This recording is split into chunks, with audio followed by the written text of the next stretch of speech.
When we are eating fruit or glucose, which the fruit breaks down into glucose, we have tasters in our pancreas, and they are constantly tasting the sweetness of the blood.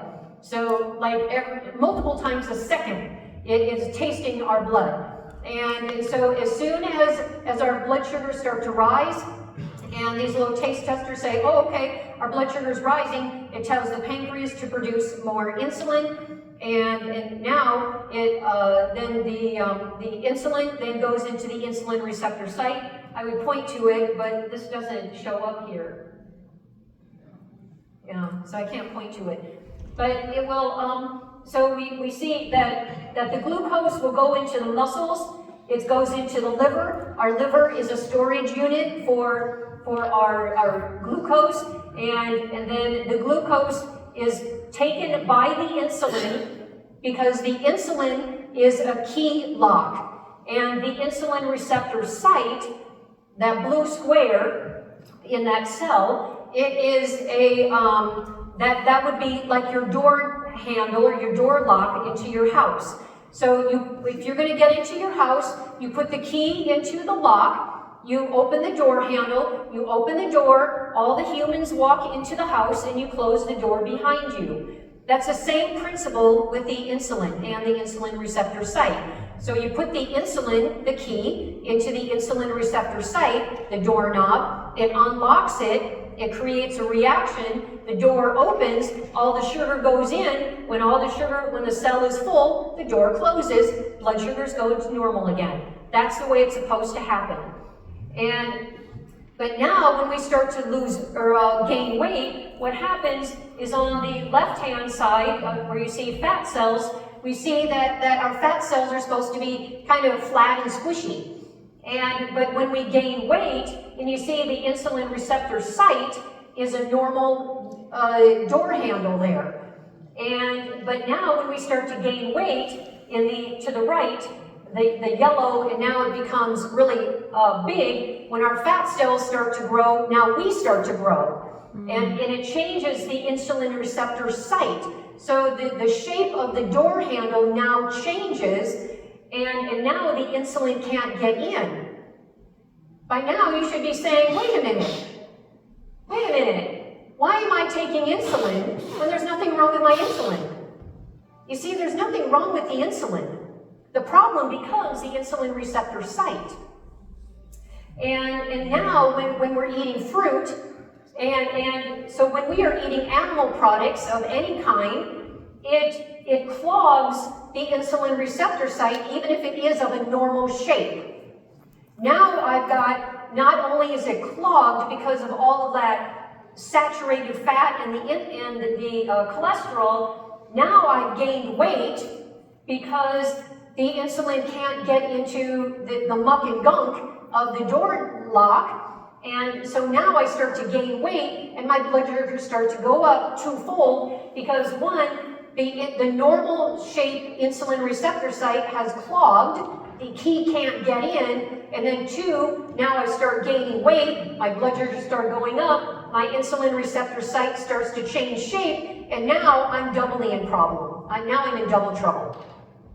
And so what needs to happen, we need to stop the input of all of that cholesterol and saturated fat, aka animal protein and animal products, and then by default we're going to start losing weight. And now my insulin receptor site now goes to a normal shape, my insulin gets in, it opens the door, my blood sugars go down, and voila! On a whole food plant-based diet, without any animal products, my diabetes goes away, as long as I don't revert back to the way that I used to eat. I mean, it's just so simple. But see, Satan's war on fruit says it stops at the insulin resistance when either because it gets clogged with all of that animal products, we're told don't eat fruit. See, that's the half lie. Because when my insulin receptor sites are clogged and I eat fruit or any carbohydrates, yes, my sugar does go up. See, God says you can eat of every tree. He said that, but don't eat of that one. And yes, my sugars may go up, but it's not because of the sugar. It's that half lie. It's because of animal products. It's the animal products that are the problem, not the fruit. So we need to eliminate the animal products, and the problem just kind of goes away on its own. That's how a plant-based diet works, a whole food plant-based diet.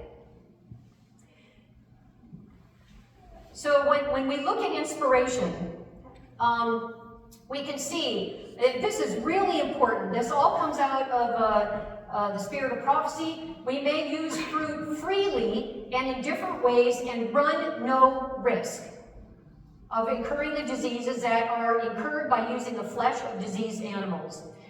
So we are told that we use fruit freely. Notice that word freely, and that we will run no risk. None.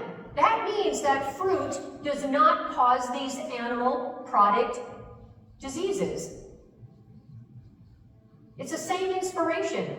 It's the same inspiration that wrote the spirit of prophecy as that wrote the love letter to us in the Bible. It's the same spirit of prophecy. It's the same God.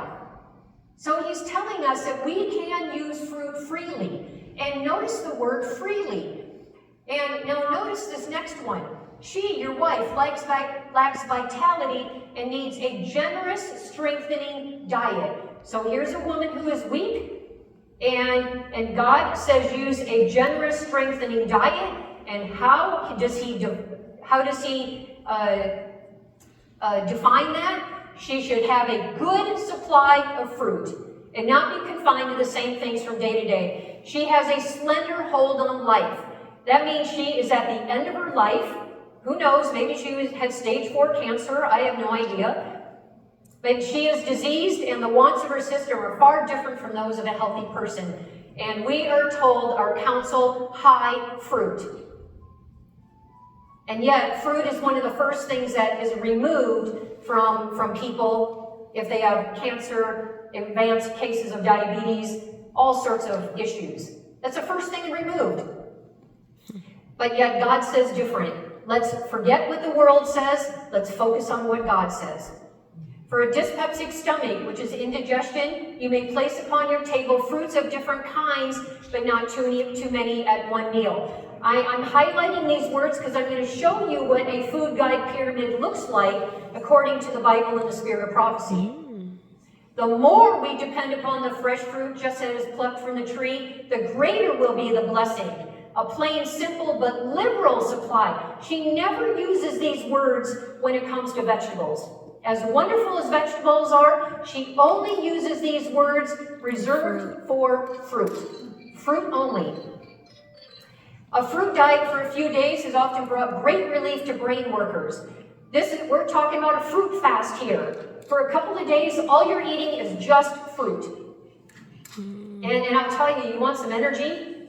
Wonderful way to get some energy. And she does not ever say, have a vegetable fast. It's a fruit fast. Wherever fruit can be grown in abundance, a liberal supply should be prepared for winter.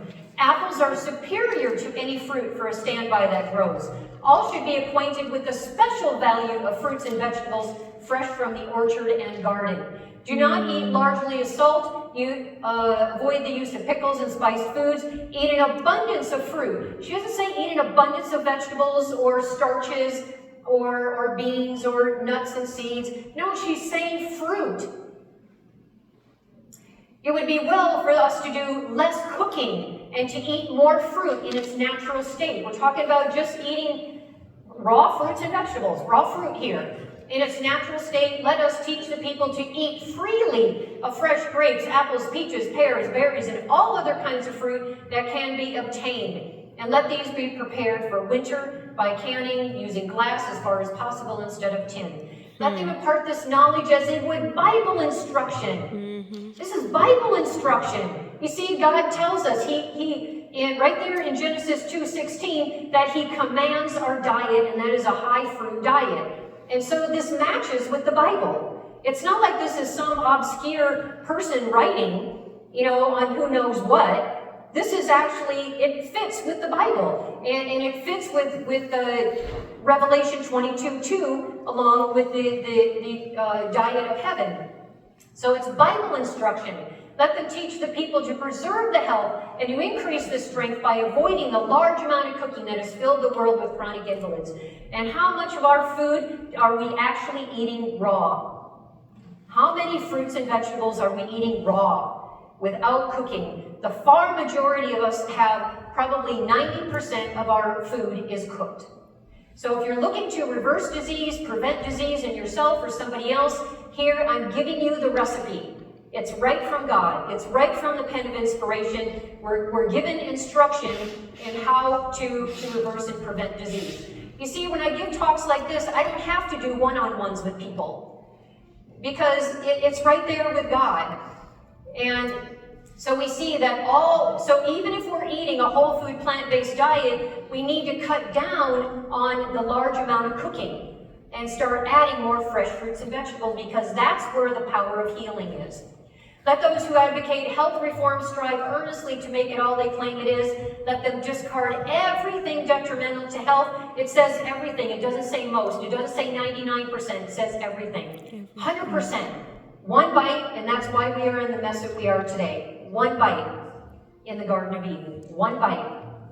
God cares about every single one bite. That is not legalistic. That's the Bible. Let those who advocate, use simple, wholesome food. Fruit is excellent and saves much cooking. We see that when we look at the nutrient panel of foods, of fruit, we see that all fruit is a superfood. It doesn't matter what fruit you have anywhere in the world. If you can get a hold of fruit, just eat it. Whatever you have, just eat it. And that it's not the fruit that causes obesity and diabetes and cancer and candida and fatty liver and other symptoms and all these things that fruit is being blamed for. It's the meat.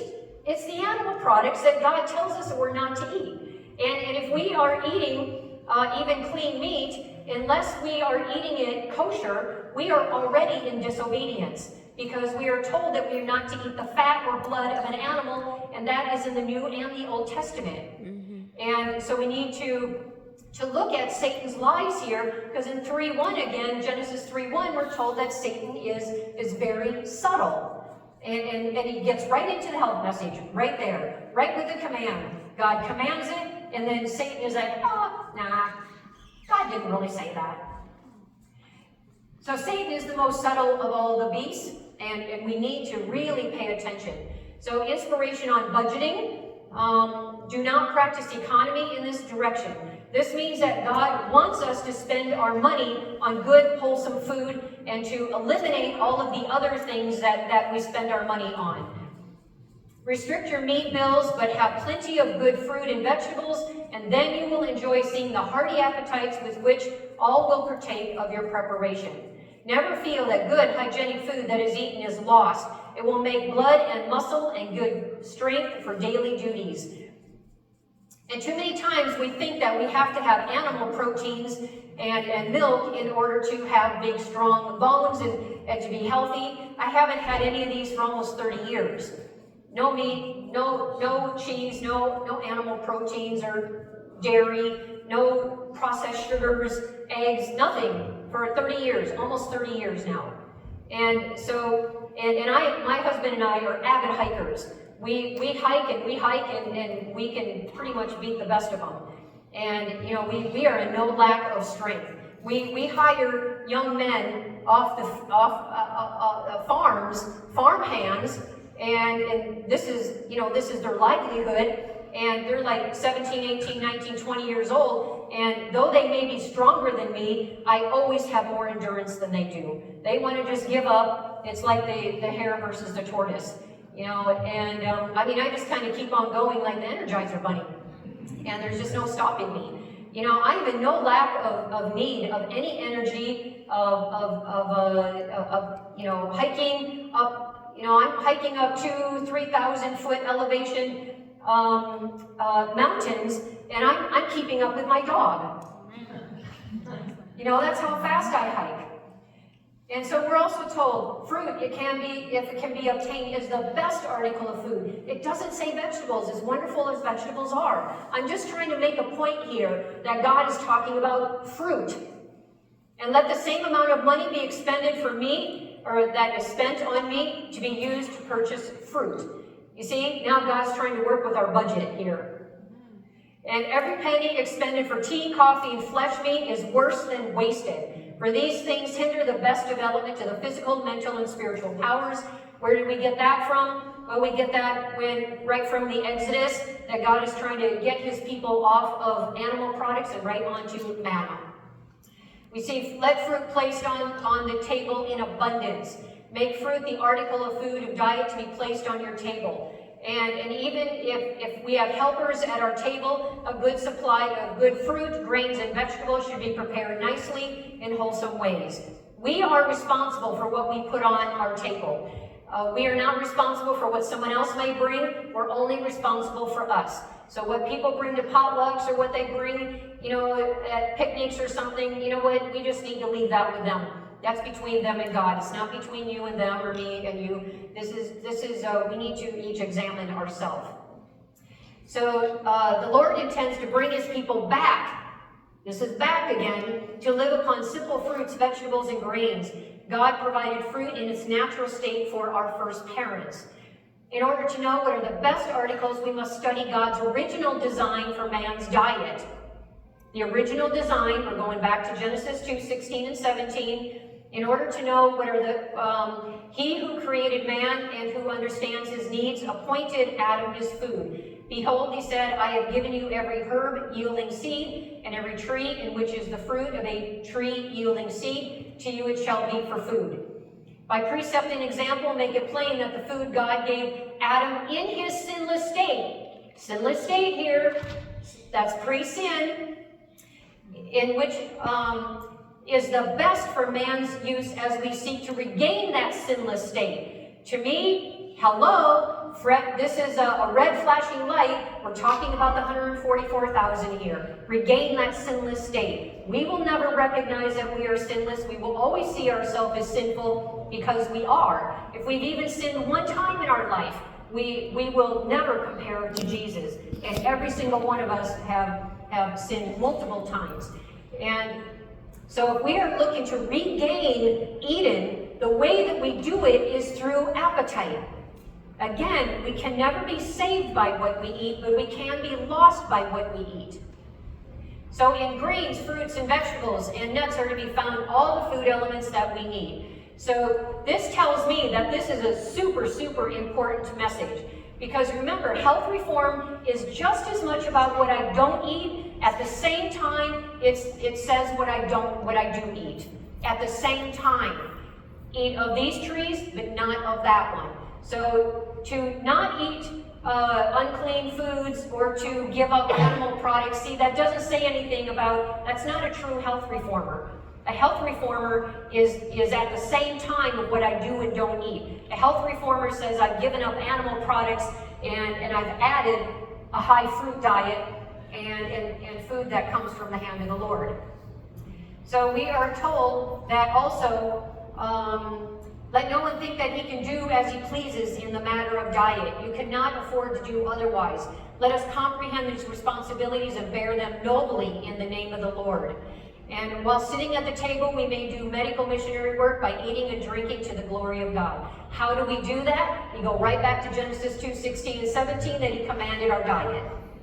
It all just kind of goes hand in hand. And God is trying to reach us higher and higher in our standard, not only by our words, but our practice combined. This is the spirit of prophecy in the Bible food guide pyramid. Now notice, I can't point at all these, but notice under fruit, these words that are used in each of these categories of fruits, vegetables, grains, and beans and nuts, those are Bible and spirit of prophecy words. Those are not my words. They are directly out of books like Counsels on Diet Foods and Ministry of Healing in the Bible, and it says abundantly. How do we describe the fruit? It says, and I just read these to you, that we are to eat fruit in abundance, freely, liberally, best, superior, blessing, more, fruit fast, depend upon, and largely. So that the far majority of our calories should come from fruit.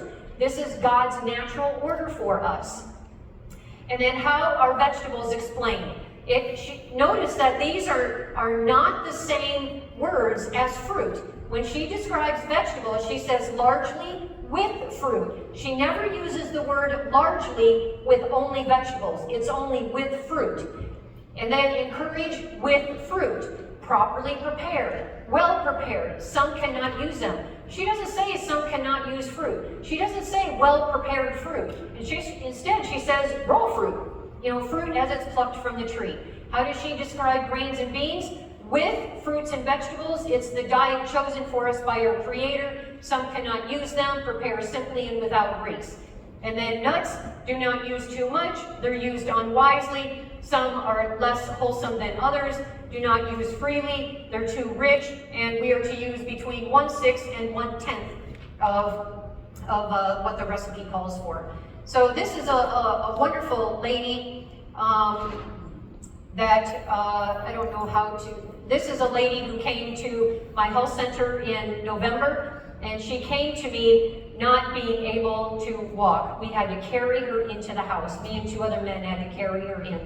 And on day 7, I asked her where her gout was, and she kind of looked up at the ceiling, and she's like, well, I don't know. And I said, well, where is your gout? Like, where was it?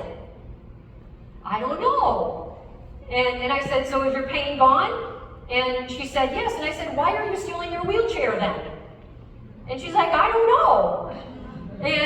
And we got her up, and she started walking with her walker. But praise God, in 7 days on a health reform diet, high fruit, she was able to get rid of her gout. 7 days. This is a lady. Look at her face. You can see from the left, on the left side, you see how hard her face looks, and the wrinkles, and look how soft her face goes to the right. Just amazing. That's 10 days on health reform.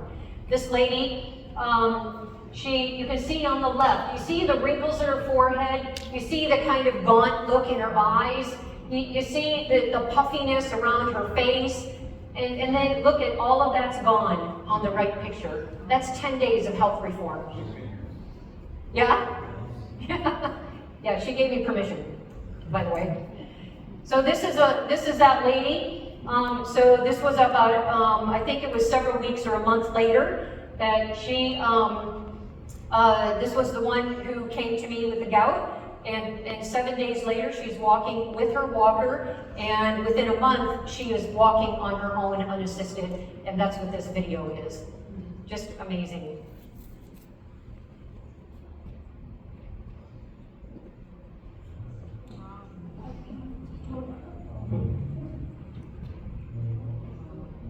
Praise God. Amen. That's health reform. All right, so this is another lady who came to me in November as well at my sanitarium, and you can see how high her blood sugar is. I can't point to it, but you can see the glucose random is 16.9. The next one is 18.7. The next one is 19. Then she's got 19.1. She's got a 17.3. You see that she's very high in her ketones down there. That's highlighted, as well as her glucose is 14. Now she came to me wearing a continuous glucose monitor, and she was fine. I'm used to people telling me after like the first 3 or 4 days, the first 3 days, people's blood sugars do go up. That is very common, and because they're like, oh, my blood sugar's gone up. They're supposed to go down, and I say, give them a chance. Give me a chance. And so I asked her, I said, she's had diabetes for 24 years, completely uncontrolled. And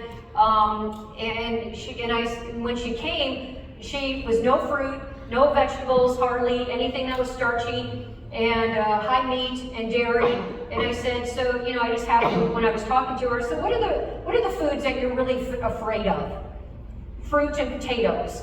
And then the conversation went on. She's like, so what are we having? Fruit and potatoes. And her eyes went really wide. She's like, no. And I said, you know what you've been doing hasn't worked. Let's give it a try. Let's just try something radical and something totally new.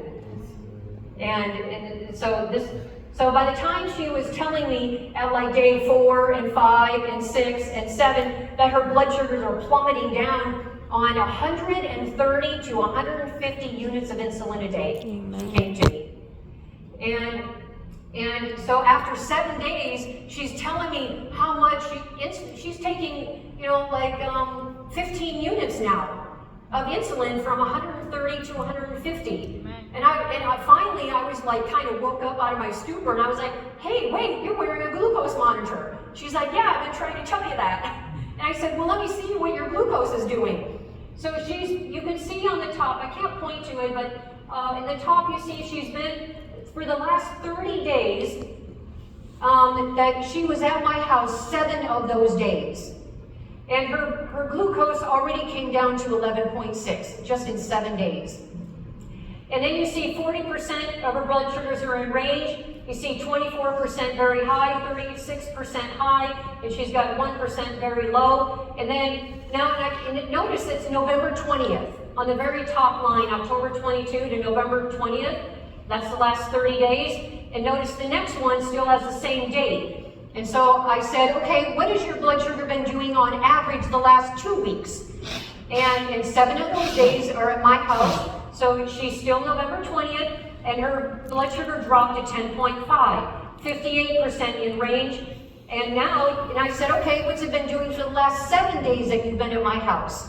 Still November 20th. 7 days, her blood sugar is down to 8.6 and 91% in range. And look at this.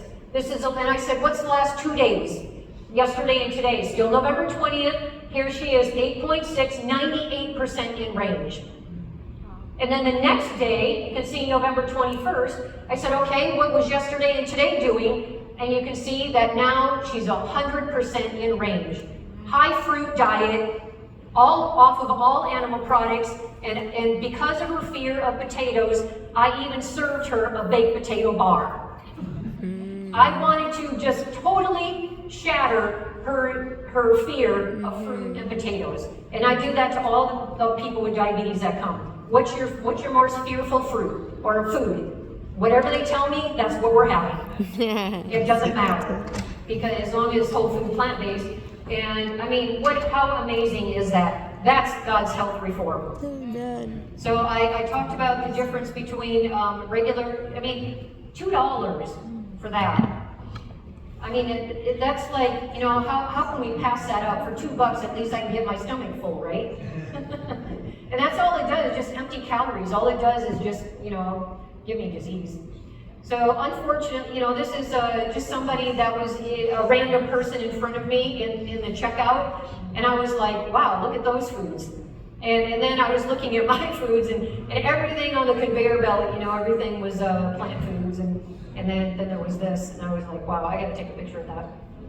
Unfortunately, God's people are still into pills and surgery. We don't take the time to actually ask God how I can reverse and prevent my disease.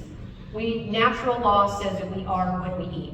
So what does this look like? I'm just gonna kind of quickly go through some of these pictures of what a health reform diet looks like from my understanding, from what I've shared. So you can see that the plate on the left is mine, and the plate on the right is my husband's. I don't eat any processed foods, so I don't eat that granola, but there's nothing wrong with it. I just choose not to eat it, and but he still eats it. So you can see how much fruit there is. That's a huge amount of fruit. I mean, when I have fruit, my bowl, I'm like in a serving size bowl of fruit. And if I don't get enough fruit, I get cranky. Because to me, that's where my energy comes from. Oh, and this, so you'll see on the top right, what I've done was I've added greens. So I think that we should not be mixing fruits and vegetables in the same meal, but I do consider greens to be a neutral. And there's lots of people who do believe that as well. And I think that's why the green smoothie craze, has just taken off so much. Because I do believe that greens were actually in the Garden of Eden. And so this is what my counter looks like after shopping. And unfortunately, I took this picture after I put things in the freezer and the refrigerator. So that's just what was on my counter.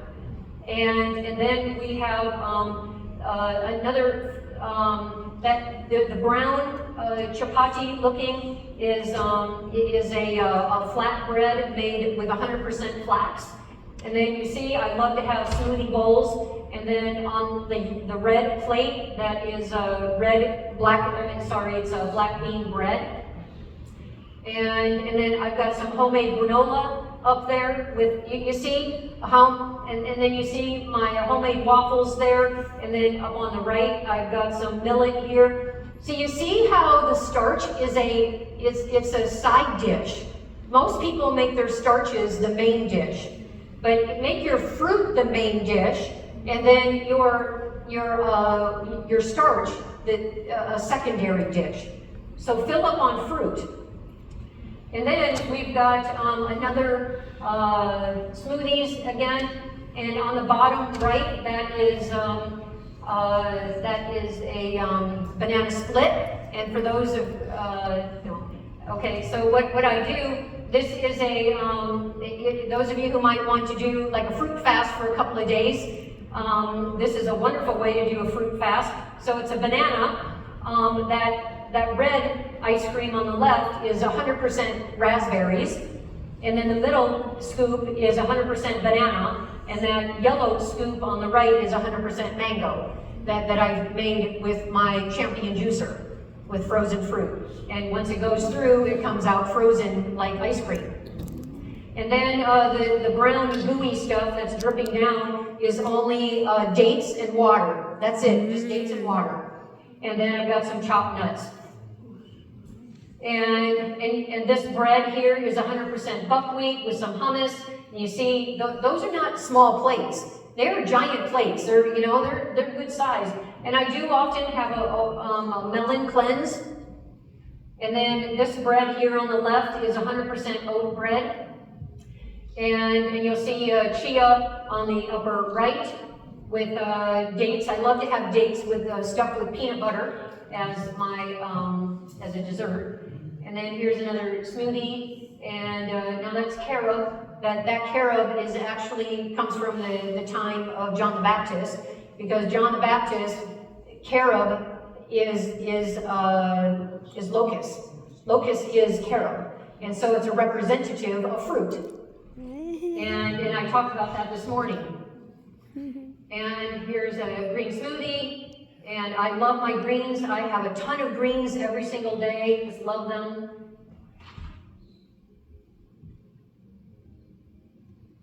And did I miss one? Maybe the battery's going out. Okay, so that bread there is another kind of seed and bread made with, okay, it's a little delayed. I didn't do that, by the way. And that's a waffle. Let's see if I can advance these. Okay, and then on the right there, on the right, I think it's a little delayed. I think my battery's dying here. You have another battery? Can you go to that next one? Are you able to advance that to the pie looking thing on the right hand side? Yeah, right there. No, the other one. Back up.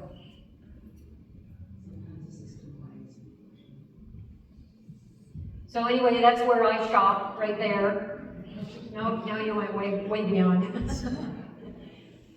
So that's where I shop, and but that on the previous slide, that round like cake, that's actually made of plantain. So it's a plantain breakfast cake. And then here, the last slide, you can advance that.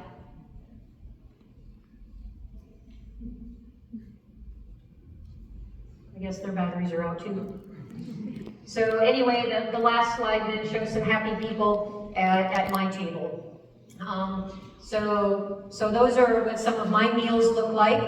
And so does anyone have any comments or questions? Yes? Really quick question, because you're talking about John about this, so I think I'll make it for the students. Just your opinion on honey.